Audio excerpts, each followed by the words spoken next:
मुझे मेरे भाई के कत्ल के बदले में वनी चाहिए। उसकी ठंडी आवाज़ भरी सभा में गूंजी। रशीद खान, तुम्हारे बेटे ने सरदार आरिज खान के भाई का कत्ल किया है, उसके बदले में बेबनी मांग रहे हैं। और सभी बड़े बुजुर्ग सरदार की बात से सहमत हैं। एक बुजुर्ग ने खड़े होकर संजीदगी से कहा, आप सब जानते हैं कि मेरी कोई बेटी नहीं है सरदार, जितनी चाहे मैं ज़मीन और दौलत देने को तैयार हूँ। रशीद खान ने खड़े होकर पूरे विश्वास के साथ कहा। उसे लग रहा था फैसला उसके पक्ष में ही आएगा। बेटी नहीं है तो क्या हुआ, इसकी विधवा बहू तो है, मुझे वो चाहिए बनी में। सरदार आरिज खान ने संजीदगी से कहा। रशीद खान ने जबड़े भींच लिए। उसे उम्मीद नहीं थी कि सरदार इतना बड़ा दाव खेल जाएगा। अब उसकी आधी जायदाद जो उसके भाई की थी और साथ में उसके बेटे की विधवा होने के नाते जो उसकी भतीजी के हिस्से में आई थी, सब हाथ से निकलती हुई महसूस हो रही थी।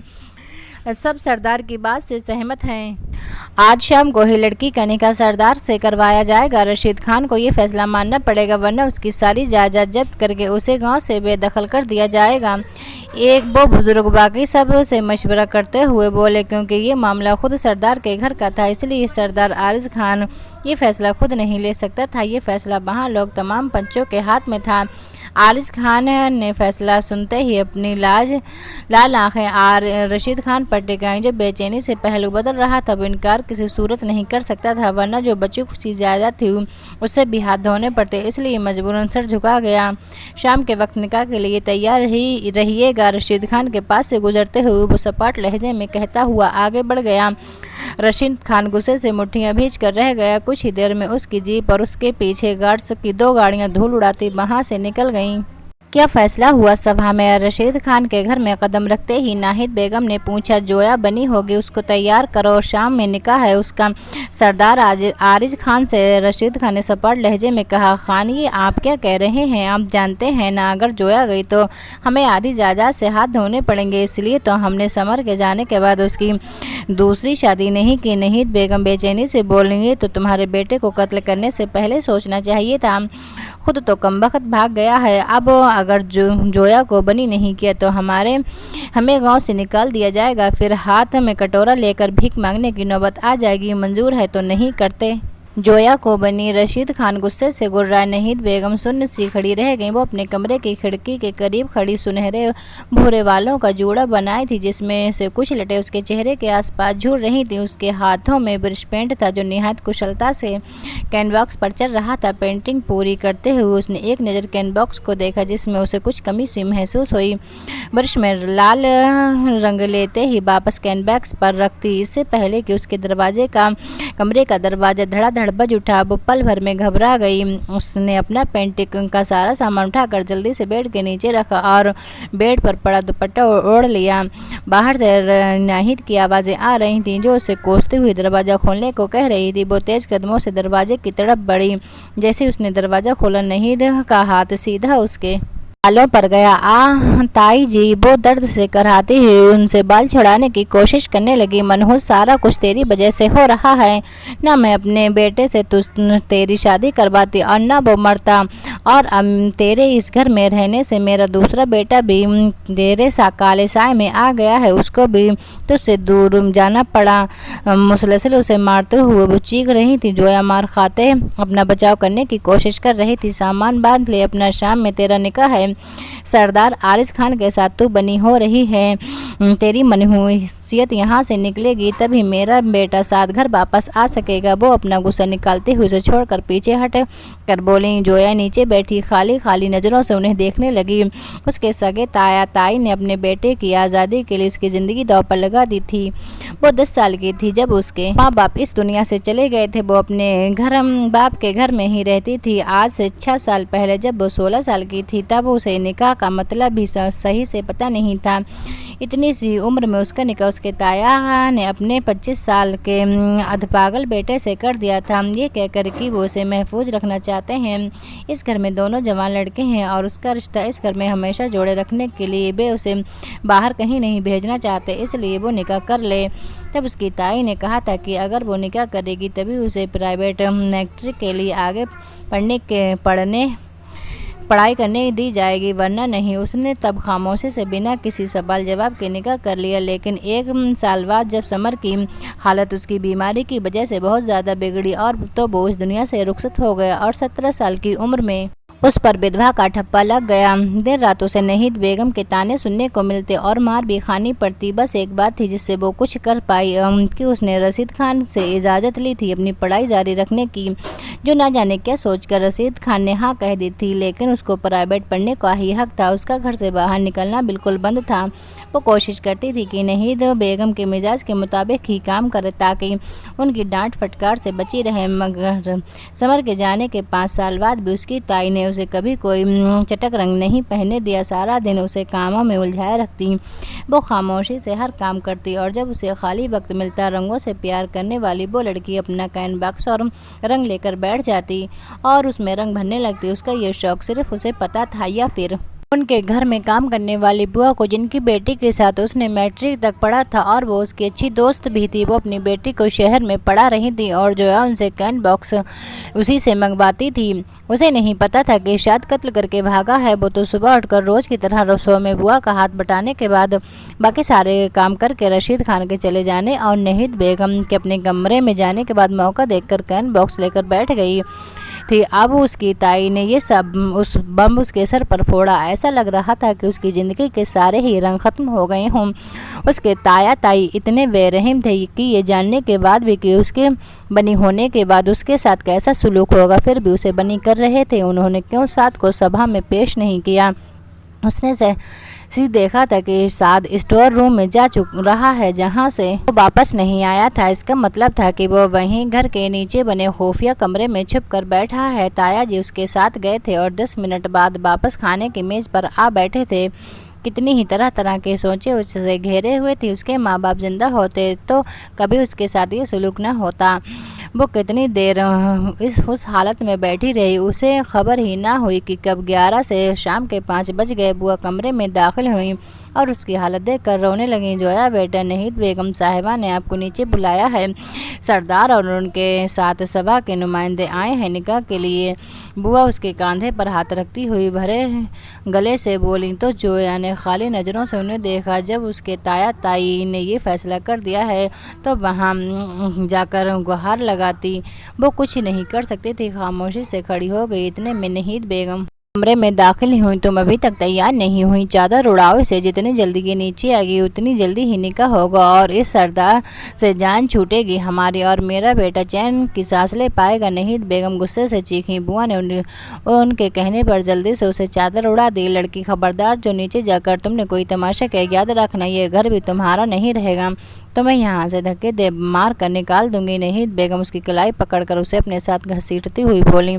वो किसी रोबोट की तरह उनके साथ भागती चली जा रही थी। थोड़ी देर बाद वो चंद लोगों की मौजूदगी में जोया आरिज खान बन चुकी थी। उसकी जीप हवेली की तरफ बढ़ रही थी। उसका पूरा ध्यान ड्राइवर पर था, जैसे पास बैठा इंसान बहाना हो। जीप हवेली के पोर्च में आकर रुकी। आरिज ने स्टीयरिंग पर पकड़ मजबूत की और एक नज़र अपने पास बैठी उस लड़की पर डाली जो सफ़ेद चादर में लिपटी किसी बेजान मूरत की तरह शांत थी। उसके चेहरे के भाव से कुछ भी पढ़ना नामुमकिन था। रशीद खान ने अपनी इजाज़त बताने के लिए अपनी ही भतीजी को बनी करके उसके हवाले कर दिया था। लेकिन अब आरिज के दिल में उस मासूम के लिए कोई दुश्मनी नहीं थी। उसका मकसद सिर्फ अपने भाई के खून का हिसाब बराबर करना और रशीद खान के घमंड को खाक में मिलाना था। आरिज खान बाहर निकला और दूसरी तरफ का दरवाज़ा खोलकर जोया को उतारने का इशारा किया। जोया ने कांपते हुए जीप से बाहर कदम रखे। उसका दिल सीने में हथौड़े की तरह बज रहा था। जैसे लग रहा था कि वो एक नर्क से निकलकर दूसरे नर्क में कदम रख चुकी है, जहां उसके साथ कैदियों से बदतर सलूक किया जाएगा। वो चादर को अपने चारों ओर हुई आरिज के पीछे चलने लगी। उसके रौबदार कदम हवेली के आंगन में गूंज रहे थे। हवेली के बड़े हॉल में कदम रखते ही सामने से एक रौबदार महिला तेज कदमों से उनकी तरफ बढ़ी। उनके चेहरे पर परेशानी और हमदर्दी के मिले जुले भाव थे। ये आरिज खान की मां नसीम बेगम थी। उन्होंने जैसे ही जोया को देखा उनकी आंखों में आंसू आ गए। तुम दोनों? वो खड़ी होकर उन दोनों को देखती हुई मुस्कुरा कर बोली। आरिज खान सिर हिलाते हुए उनके सामने अपना सर झुका गया। जिस पर वो प्यार देती हुई नसीम ने आगे बढ़कर जोया कभी गले लगा लिया, जो उनके इस कदर नरम लहजे पर हैरान रह गई। बेटा तुम ठीक हो ना? बरसों से तुम्हें देखने को तरस रही थी और आज कहीं जाकर मेरी ख्वाहिश पूरी हुई है। नसीम बेगम उसका चेहरा अपने हाथों में भरते हुए नरम आवाज में बोली, अम्मा जी बैठ जाइए, आपके घुटनों में दर्द होने लगेगा। आरिज उन्हें अब तक खड़ी देखकर संजीदगी से बोला तो नसीम बेगम जोया का हाथ पकड़कर उसे अपने साथ सोफे पर बैठा गई। तुमने मुझे पहचाना नहीं? उसकी आंखों में हैरानी देखकर नसीम बेगम ने हल्की मुस्कुराहट के साथ कहा, मैं यहाँ बनी। वो अटक अटक कर बोली, हाँ बच्चे मैं जानती हूँ, आरिज तुम्हें बनी में लाया है, लेकिन निकाह करके लाया है। तुम इस हवेली की बहू हो और मेरी भांजी भी। यहाँ आपके साथ बनी जैसा सुलूक बिल्कुल नहीं होगा। नसीम बेगम ने मुस्कुरा कर कहा तो जोया भांजी शब्द पर अटक सी गई। मैं तुम्हारी माँ की सगी बहन हूँ। खानदान में चलते उसूलों की वजह से मैं शादी के बाद कभी अपनी बहन से मिल नहीं पाई और फिर मुझे उसकी मौत की खबर मिली। मैंने कोशिश की तुमसे मिलने की, लेकिन रशीद खान ने मिलने नहीं दिया।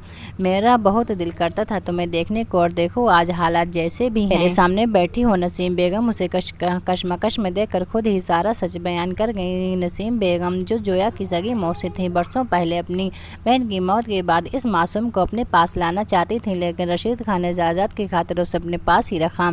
नसीम बेगम ने एक बार फिर आगे बढ़कर बिना किसी हिचकिचाहट के जोया को अपने गले से लगा लिया।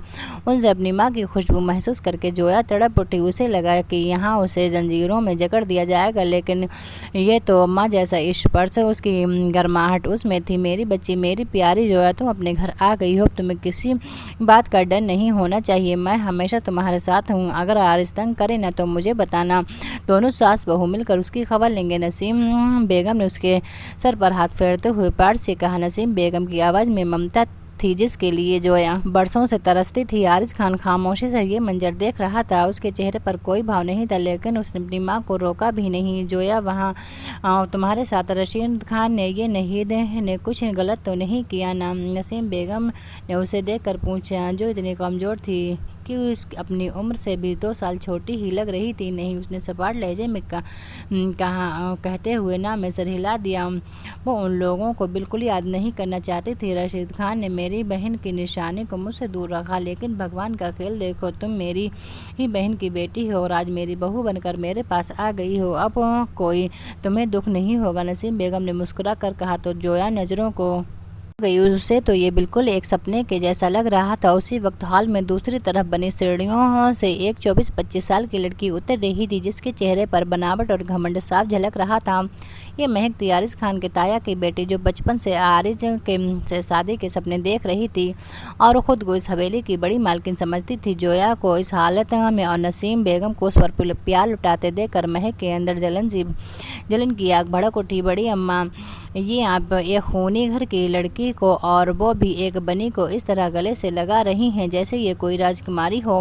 भूलिए मत, इसके ताया के बेटे ने हमारे भाई का कत्ल किया है, और ये यहाँ कोई इज्जतदार बहू बनकर नहीं, बल्कि अपने उस देवर के गुनाहों का हर्जाना बनकर आई है। उसके तेज कदमों ने उनके करीब आते हुए तंजिया लहजे में कहा। महक की बात सुनकर जोया का दिल बुरी तरह कट गया। उसकी आंखों से आंसू टपक कर चादर पर गिरा। महक खान, अपनी जुबान को लगाम दो। तुम किससे बात कर रही हो और किस लहजे में कर रही हो, ये भूलने की ज़रूरत नहीं है। जोया इस हवेली की और यहाँ के गांव की सरदार की, यानी सरदार आरिज खान की बीबी है। ये इस घर की इज्जत है, और अगर आइंदा तुम्हारी जुबान से इसके खिलाफ एक शब्द भी निकला तो मुझसे बुरा कोई ना होगा। आरिज खान इतने सख्त लहजे में बोला कि जोया और महक दोनों कांप उठी। महक, तुम्हें इस मामले में बोलने की ज़रूरत नहीं है बेटा। जोया इस हवेली की सरदारनी की हैसियत है और ये उसकी मौसी का घर भी है, तो बेहतर है तुम दूर रहो इस सब से। उन्होंने तीखी नज़रों से महक को देखा और सपाट आवाज़ में कहा। महक ने तिलमिलाकर जोया की तरफ देखा, जो हल्की हल्की सी कांपती हुई नजरें झुकाए बैठी थी। उसे तो उम्मीद थी कि आरिज खान नसीम बेगम को टोकेगा और इस बनी का पक्ष नहीं लेगा, लेकिन आरिज खान ने महक की तरफ देखना भी गवारा न किया। आरिज, तुम इस बनी का साथ दोगे? वो शोले उबलती निगाहों से जोया को देखती हुई फिर भी कहने से बाज नहीं आई। महक, अपनी हद में रहना सीखो। अगर इस हवेली में रहना है तो यहाँ के उसूलों के मुताबिक चलो। जोया के बारे में तुम्हारा कोई भी फालतू बयान अगली बार बर्दाश्त बर्दाश्त नहीं किया जाएगा। अब तुम अपने कमरे में जा सकती हो। वो बिना किसी की तरफ देखे सपाट लहजे में बोला तो महक का चेहरा गुस्से से लाल हो गया। वो अपने पैर पटकती हुई वापस सीढ़ियों की तरफ भाग गई। नसीम बेगम ने जोया का हाथ थामा। तुम इसकी बातों का बिल्कुल असर मत लेना मेरी जान, वो ऐसी ही है। चलो मैं तुम्हें तुम्हारे और आरिज के कमरे में ले चलती हूँ, तुम बहुत थक गई होगी, वो नरमी से बोली। वो उस वक्त जोया को अच्छा महसूस करवाना चाहती थी, इसलिए खुद भी उसके साथ चल दी। जोया खामोशी से अपनी मौसी के पीछे चलने लगी। हवेली का माहौल राशिद खान के घर से बिल्कुल अलग था। यहाँ हर तरफ एक गरिमा और सुकून था, लेकिन जोया के दिल में डर अभी भी कम नहीं हुआ था। नसीम बेगम उसे हवेली की ऊपरी मंजिल पर बने एक बड़े और खूबसूरत कमरे में लेकर आई, जहाँ हर चीज़ निहायत सलीके से सजाई गई थी। कमरे के बीच में एक बड़ा बेड था और एक तरफ बड़ी सी खिड़की थी, जहाँ से रात का मंजर साफ दिखाई दे रहा था। नसीम बेगम ने जोया को बेड पर बिठा और उसके सर से चादर हटाते हुए उसके खूबसूरत सुनहरे बालों को देखा, जो उसके चेहरे पर बिखरे हुए थे। नसीम बेगम की आंखें फिर से नम हो गईं। तुम बिल्कुल अपनी माँ जैसी हो जोया, बिल्कुल मेरी बहन जैसी मासूम। तुम्हारे ताया ने तुम्हारी ज़िंदगी बर्बाद करने में कोई कसर नहीं छोड़ी थी, लेकिन अब तुम महफूज हो। ये तुम्हारा और तुम्हारे पति आरिज खान का कमरा है, तुम यहाँ आराम से रहो। कुछ भी परेशानी हो तो तुम्हारे कमरे के बाहर नौकरानी मौजूद होगी, उसे आवाज़ लगा देना, नहीं तो मेरे पास आ जाना। अब तुम आराम करो, मैं तुम्हारे लिए खाने को कहती हूँ। उन्होंने जोया के गाल को छूते हुए कहा, मासी जी मुझे भूख नहीं लग रही है, आप प्लीज़ परेशान ना हो। जोया ने पहली बार धीमी आवाज़ में कहा, अच्छा तुम आराम करो, मैं नीचे जा रही हूँ। नसीम बेगम मुस्कुरा कर बोलती हुई उसके माथे को चूम कर बाहर की तरफ बढ़ गई। नसीम बेगम के जाने के बाद जोया कमरे में अकेली रह गई। वो बेड के कोने में सिमट कर बैठ गई। कमरे की खामोशी उसके डर को बढ़ा रही थी। रात के साए गहरे हो रहे थे और हवेली में पूरी तरह सुकून सा छा चुका था, लेकिन जोया का दिल किसी अनहोनी के डर में धड़क रहा था। उसे रह रहकर अपने ताया रशीद खान और ताया नहीद बेगम के शब्द याद आ रहे थे कि बनी की ज़िंदगी एक कैदी जैसी होती है और सरदार आरिज खान उससे अपने भाई का कत्ल का बदला लेगा।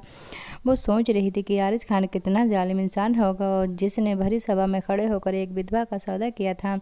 वो इन्हीं सोचों में गुम थी कि अचानक कमरे के दरवाजे का हैंडल घूमा। जोया का पूरा वजूद डर से कांप उठा। दरवाज़ा खुला और आरिज खान कमरे के अंदर दाखिल हुआ। उसने अपने कंधे से लिपटी शॉल उतार कर सोफे पर रखी और अपनी कमीज की आस्तीनें ऊपर चढ़ाने लगा। जोया ने डर से के मारे अपनी आंखें बंद कर लीं और बेड की चादर को मुट्ठियों में भींच लिया। उसे लगा अब उसकी सज़ा का वक्त शुरू हो चुका है। आरिज खान ने उसे इस हालत में देखा तो उसके चेहरे पर एक धीमी सी मुस्कुराहट उभरी जो जोया ने नहीं देखी थी। वो कदम बढ़ाता हुआ बेड के करीब आया। जोया डर के मारे और पीछे हटने लगी, यहाँ तक कि वो बेड के हेडबोर्ड से जा लगी। आरिज खान बेड के किनारे पर बैठ गया। उसके बैठने से बेड एक तरफ को झुका तो जोया की सांसें जैसे रुक सी गईं। जोया इधर देखो मेरी तरफ। आरिज खान ने उसकी तरफ झुकते हुए धीमी आवाज़ में फुसफुसाया। जोया ने कांपते हुए अपनी पलकें उठाईं और खौफजदा नज़रों से उस सरदार को देखा, जिसकी लाल आंखों को खुद पर जमा देखा कर जोया अंदर से कांप कर रह गई। उसकी नज़रों का सामना न कर पाते हुए वो फौरन अपनी पलकें झुका गई। आरिज ने उसकी यह हालत देखी तो गहरी सांस ली। तुम जितना डर रही हो उसकी ज़रूरत नहीं है। मैं जानता हूँ तुम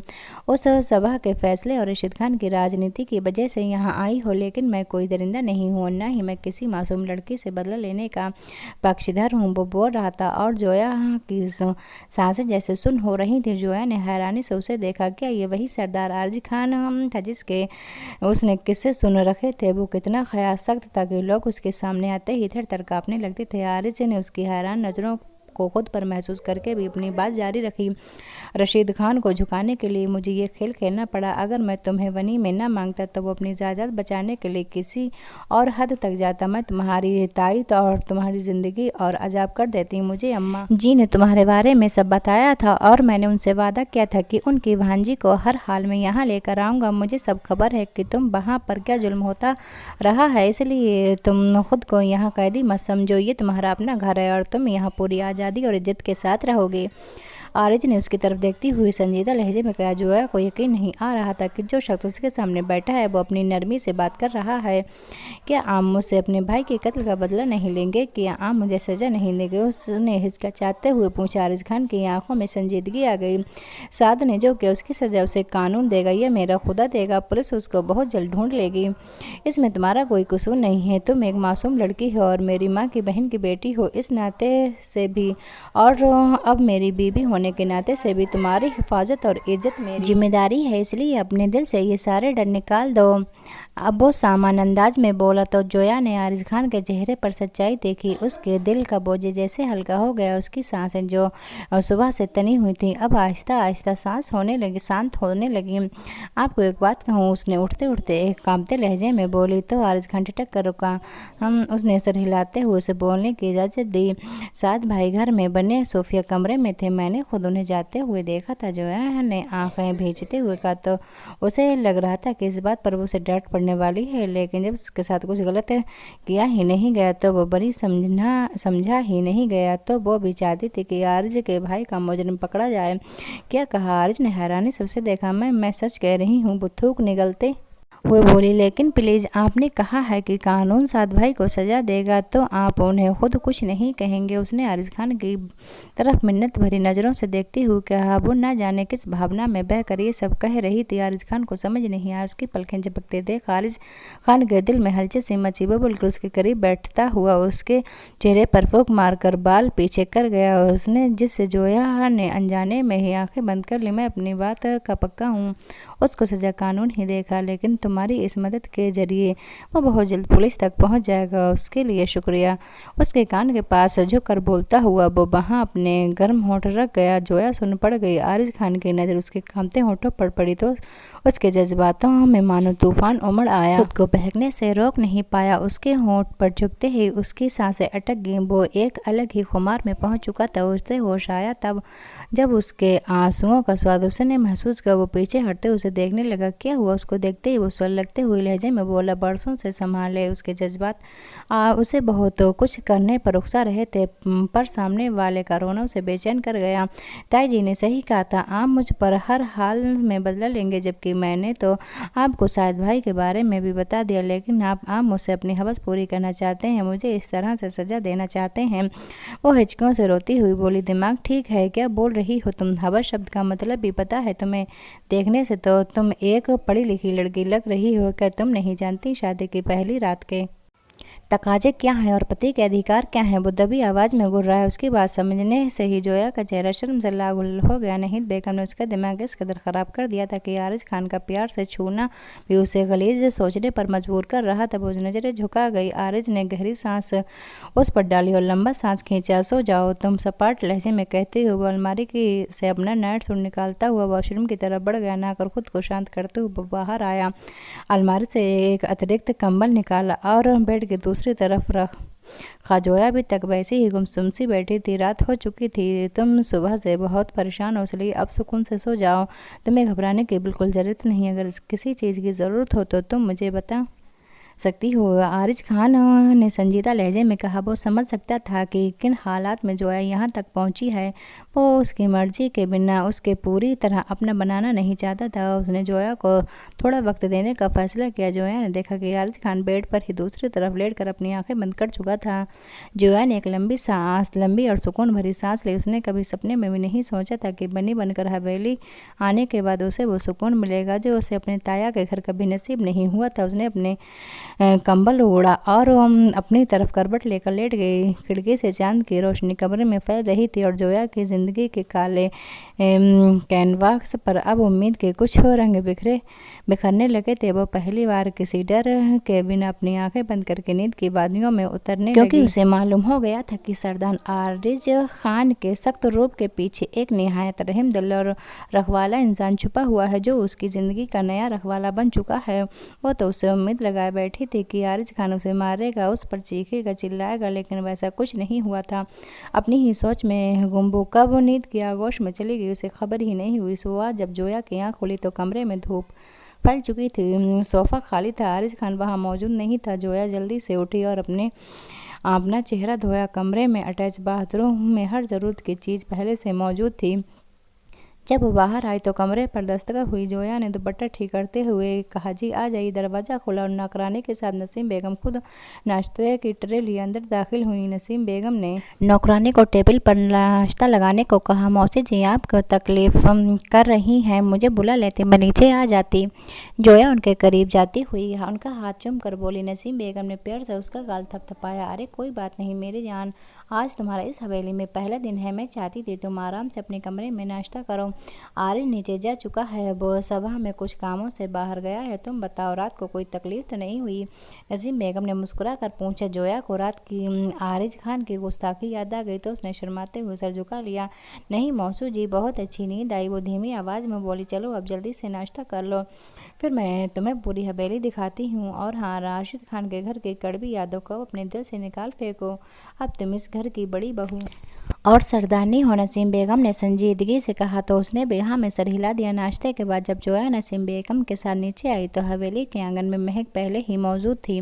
वो जोया को इस तरह साधारण कपड़ों में देखकर रौबदार देखकर जल भून गई। जरा सुनिए, हवेली में आई हो। गाँव की औरतें पूछ रही थी कि क्योंकि वो बनी समरी आई है तो क्या इसे हवेली के पीछे वाले कॉर्नर में रखा जाएगा या यूं ही हवेली के कमरे में ऐश करेगी? सरदार की निगाह में है तो सरदार तो जब चाहे इसे बुलवा सकते हैं अपने पास। उसने नसीम बेगम से कहा। पीछे वाला कॉर्नर हवेली के नौकरों के लिए था और महक जानबूझकर जोया को नीचे दिखाना चाहती थी। नसीम बेगम के बोलने से पहले ही आंगन में दूसरी तरफ से आरिज खान की रफ्तार आवाज गूंजी। महक खान, तुम्हारी हिम्मत कैसे हुई इस तरह दोबारा जबान पर लाने की? गुस्से से धाड़ते हुए वो तेज कदमों से उनकी तरफ बढ़। आंखों में गुस्सा था। जोया इस हवेली की सरदारनी है, वो मेरी बीबी है और इस हवेली का हर एक इंच उसका है। अगर तो अगली बार तुमने उसे नौकरों से तुलना करने की कोशिश की तो मैं तुम्हें इस हवेली से बाहर का रास्ता दिखा दूंगा, चाहे ताया हाँ जी कुछ भी कहें। उसने महक के सामने खड़े होकर कहा। महक आरिज खान का ये रूप देख कर डर गई। वो बिना कुछ कहे वहाँ से भाग खड़ी हुई। आरिज खान ने जोया की तरफ देखा जो खामोशी से जमीन को घूर रही थी।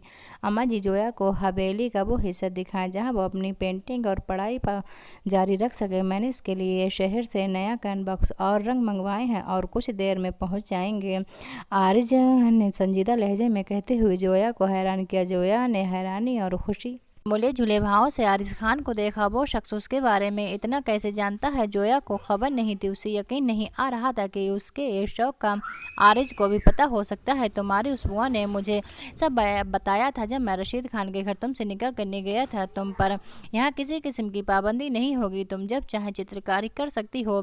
आरिज ने उसकी हैरानी को भांपती हुई धीमी आवाज़ में कहा। जोया ने नम निगाहों से उसे देखा। रात वो उसे उसका हक देने से इतराई थी, लेकिन वो शख्स तो उसका सपना पूरा कर रहा था। जोया को शर्मिंदगी सी महसूस हुई।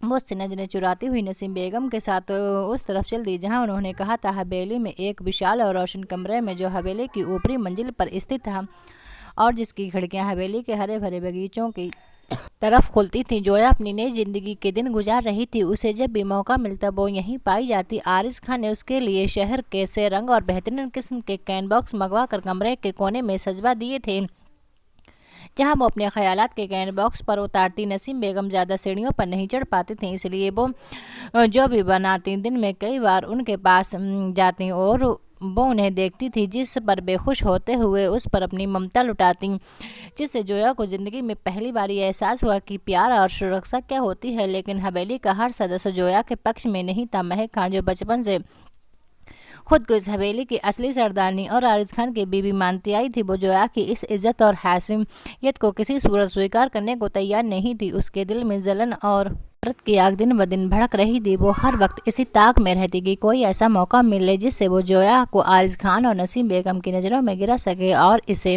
इस हवेली से जलील करके बाहर निकलवा सके। जोया को हवेली में मौजूदगी उसे हार का सबूत लगती थी, इसलिए उसे जोया की हर हरकत पर नज़र रखना शुरू कर दिया। हवेली में एक नया नौकर आया था जिसका नाम सोलह था और वो बगीचों की देखभाल और हवेली के बाहरी कामों के लिए रखा गया था। वो दोपहर जब नसीम बेगम अपने कमरे में आराम कर रही थी और आरिज खान हवेली से बाहर अपने डेरे पर मौजूद था, जोया अपने कमरे की खिड़की के पास खड़ी थी, तभी उसने देखा कि हवेली के पिछले हिस्से में कुछ हलचल है। उसने नीचे देखा तो सोलह वहाँ कुछ सामान रख रहा है। जोया को मालूम था कि सोलह शहर से दोस्त का भेजा हुआ कुछ पढ़ाई का सामान और पेंटिंग के खास रंग लाया है जो उसने बुआ के जरिए मंगवाए थे। जोया ने सोचा कि वो खुद जाकर सोहेल से वो सामान ले ले ताकि किसी को तकलीफ न हो सके। वो बात सुनिए, वो धीमे कदमों से नीचे आई। हवेली के पिछले लॉन में जहाँ कम धूप थी वहाँ खड़े सोहेल को आवाज़ लगाई।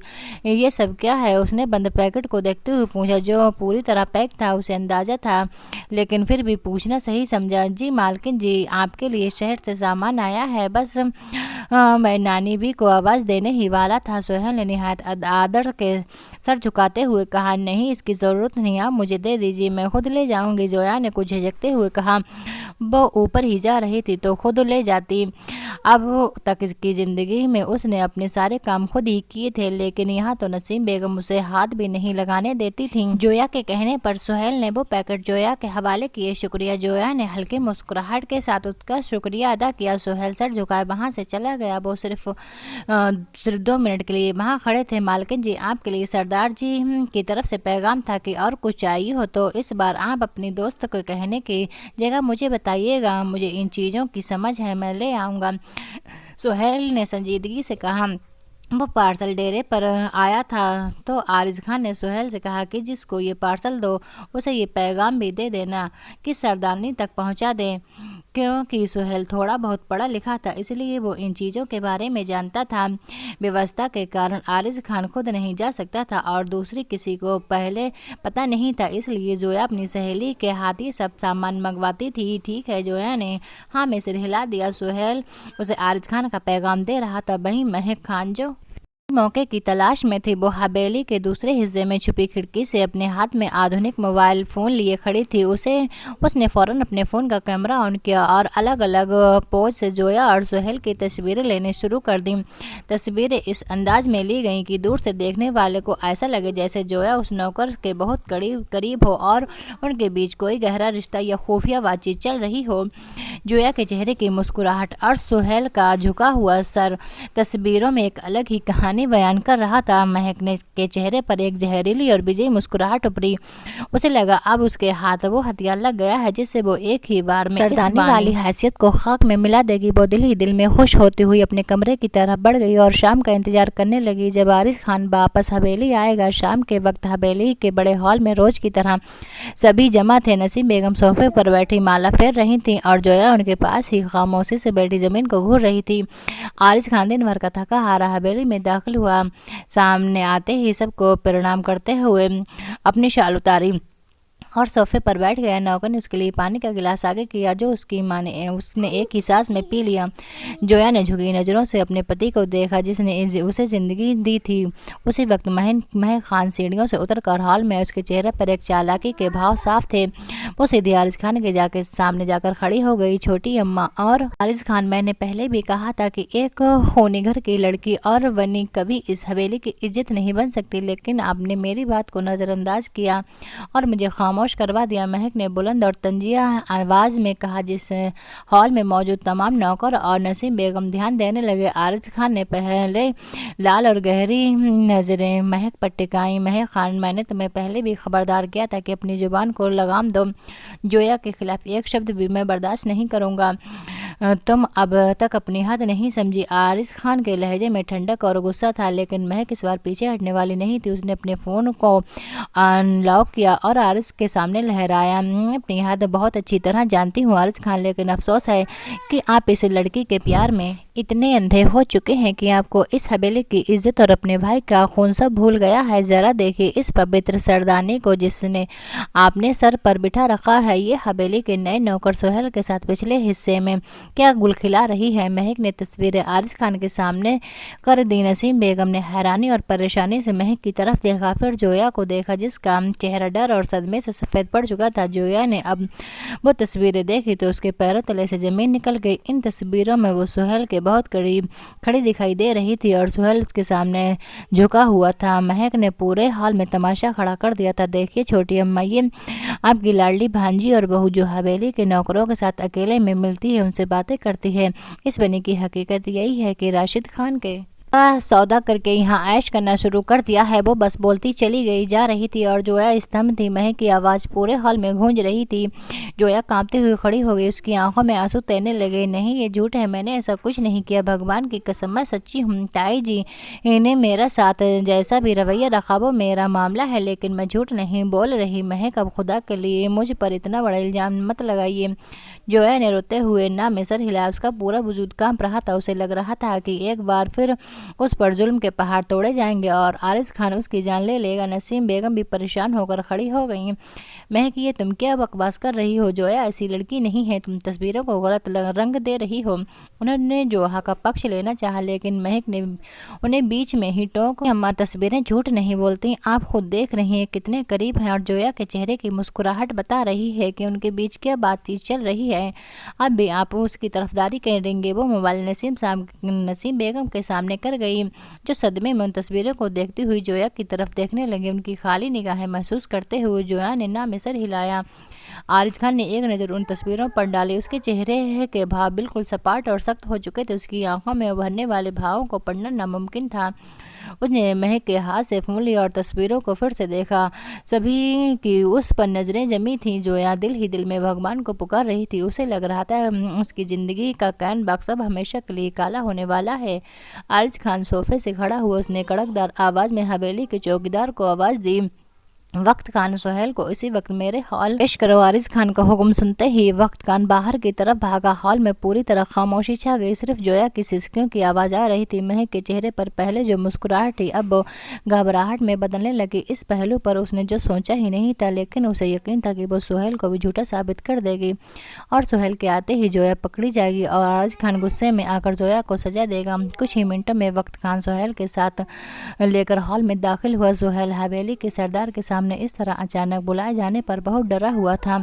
उसके हाथ पैर कांप रहे थे और वो सर झुकाए खड़ा था। आरिज खान सुहेल को करीब आया और फोन जिसमें महक ने ली गई तस्वीरें थीं उसके सामने किया। सुहेल, ये तस्वीरें देखो और मुझे सच बताओ, पिछले अहाते में तुम्हारे और सरदारनी के बीच क्या बात हो रही थी?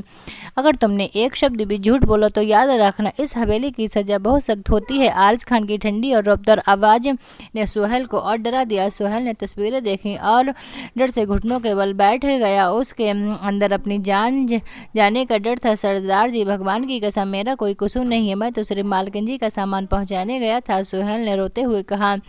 हवेली का एक दरवाज़ा पीछे की तरफ खुलता था, जहाँ से पुरुष नौकर अगर काम हो तो महिला नौकरानी को आवाज़ दे सकते थे। इसलिए वो पिछले आहते में हवेली की नौकरानी के पास सामान पहुंचाने गया था। तभी जोया वहां पहुंच गई। सामान?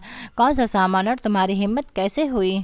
सरदारनी से सीधे मिलने की महक ने बीच में चुनौती देने वाले अंदाज में कहा। आरिज खान ने एक सख्त नज़र महक पर डाली, जिससे महक की जुबान बंद हो गई।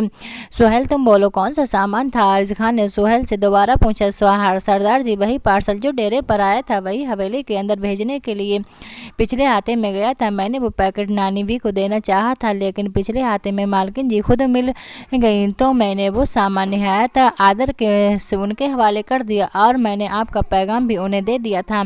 इसके अलावा हमारे बीच कोई बातचीत नहीं हुई थी। सरदार जी, मैं एक गरीब इंसान हूँ, मेरी इतनी हिम्मत कहाँ कि मैं हवेली की सरदार जी से के बारे में कुछ गलत सोचूं या उनसे कोई फालतू बात करूँ। ये तस्वीर उस वक्त ली गई जब मैं वो पैकेट दे रहा था, बयान कर दी। सुहेल की बात सुनकर महक खान के चेहरे की रंगत उड़ गई। उसके पैरों तले से जमीन निकल गई। उसे उम्मीद नहीं थी कि ये सब भी हो सकता है। नसीम बेगम ने एक लंबी और सुकून भरी सांस ली और महक की तरफ गुस्से से देखा।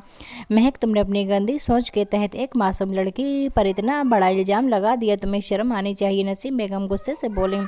आरिज खान ने सुहेल की तरफ देखा। सुहेल, तुम जा सकते हो, लेकिन दोबारा हवेली की औरतों से बात करने की ज़रूरत नहीं है, वरना मेरी वक्त अपना सर कलम समझना। आरिज ने के सपाट लहजे में कहा तो सुहेल जल्दी से उठा और सर झुकाता हुआ हॉल से बाहर चला गया। अब हॉल में सिर्फ हवेली के लोग थे। आरिज खान धीरे धीरे महक की तरफ बढ़ा। उसके कदमों की आहट महक के दिल की धड़कनें बढ़ा रही थी। महक खान, तुमने जोया को सबके सामने झूठा साबित करने और उसे जलील करने की कोशिश की, लेकिन तुम ये भूल गई कि जोया इस हवेली की सरदारनी है और उसका पति सरदार आरिज खान अभी जिंदा है। तुम्हारी ये घटिया साजिश और तस्वीरें तुम्हारी अपनी सोच को दिखाती हैं। तुमने जोया पर इल्ज़ाम नहीं लगाया, बल्कि तुमने मेरी गैरत को ललकारा है। आरिज खान की आवाज़ में वो गुस्सा था जो कि महक डर के मारे पीछे हटने लगी। आरिज, मुझे माफ़ कर दो। मुझे लगा कि शायद महक ने हिचकिचाते हुए सफाई देनी चाहिए, लेकिन आरिज ने अपना हाथ उठाकर उसे खामोश करवा दिया। खामोश रहो महक खान, अब तुम्हारी कोई सफाई कबूल नहीं की जाएगी। तुमने इस हवेली के उसूलों को तोड़ा है और एक मासूम पर झूठा इल्जाम लगाया है। आज के बाद अगर तुम इस हवेली की हरकत करने की कोशिश की तो मैं तुम्हें उसी वक्त हवेली से और इस गांव से बाहर निकलवा दूंगा और ताया जी भी तुम्हें नहीं बचा पाएंगे। अब तुम इस हवेली में मेरे सामने से दफा हो जाओ और अपने कमरे में बंद रहो जब तक मैं अगला फैसला ना करूं। आरिज खान ने गुस्से से दहाड़ते हुए कहा। मैं खान तिलमिलाती हुई रोती हुई सीढ़ियों की तरफ भाग गई। उसकी सबके सामने ऐसी बेइज्जती हुई जिसकी उसने कभी कल्पना भी नहीं की थी। सरदार जी ने अपने मुकाम को पहचानिए, अब दोबारा ऐसा ना हो। आरिज खान गुस्से से बोला तो जोया और सहम गई। बच्ची है, मैं समझा दूंगी, नसीम बेगम ने उसे कहते हुए कहा। आगे बढ़कर जोया को गले से लगा लिया जो अभी तक रो रही थी। मेरी बच्ची रो मत, ईश्वर सच्चे लोगों का साथ देता है। देखो कैसे आरिज ने सच्ची बात सबके सामने लाई। तुम परेशान मत हो और ये सब काम करने के लिए नौकरानियां हैं, तुम्हें करने की ज़रूरत नहीं है। नसीम बेगम ने उसके आंसू पोंछे। जोया ने नम आंखों से आरिज खान को देखा जिसने सबके सामने उसकी इज्जत की रक्षा की थी। महक जैसे तूफान को एक पल में रोक दिया और अब उससे भी गुस्से से देख रहा था। आरिज खान ने भी जोया की तरफ देखा। जोया, तुम अपने कमरे में जाओ और आराम करो, अब यहाँ तुम्हें कोई कुछ नहीं कहेगा, नसीम बेगम ने संजीदगी से कहा। जोया ने हाँ में सिरे लाया और धीरे धीरे सीढ़ियों की तरफ बढ़ गई। उसका दिल आरिज खान के लिए कुर्जा और एक अजीब से एहसास से भर चुका था। रात के साए गहरे हो चुके थे और हवेली में पूरी तरह खामोशी का राज था। जोया अपने कमरे में बेड पर बैठी खिड़की के बाहर चांद को देख रही थी, लेकिन उसका दिमाग अभी भी शाम की घटना में उलझा हुआ था। वो सोच रही थी कि रशीद के खान के घर में जब नहीद बेगम उस पर जुल्म करती या उम्र की वजह से उसे ताने देती तो रशीद खान हमेशा खामोश रहते या नहीद बेगम का साथ देते थे। किसी ने कभी उसके हक में बात करने की कोशिश नहीं की थी, लेकिन आज सरदार आरिज खान ने उसके बारे में वो समझते थे कि वो उसे बदला लेगा। उसने पूरी हवेली के सामने उसकी इज्जत की लाज रखी और उसका मान बढ़ाया। जोया के दिल में आरिज खान के लिए इज्जत और प्यार के जज्बात शिद्दत से उभरे थे। वो चाहती थी जब आरिज खान कमरे में आए तो वो दिल से उसका शुक्रिया अदा करे। वो इन्हीं सोचों में गुम थी कि दरवाजे के हैंडल घूमा और आरिज खान कमरे के अंदर दाखिल हुआ।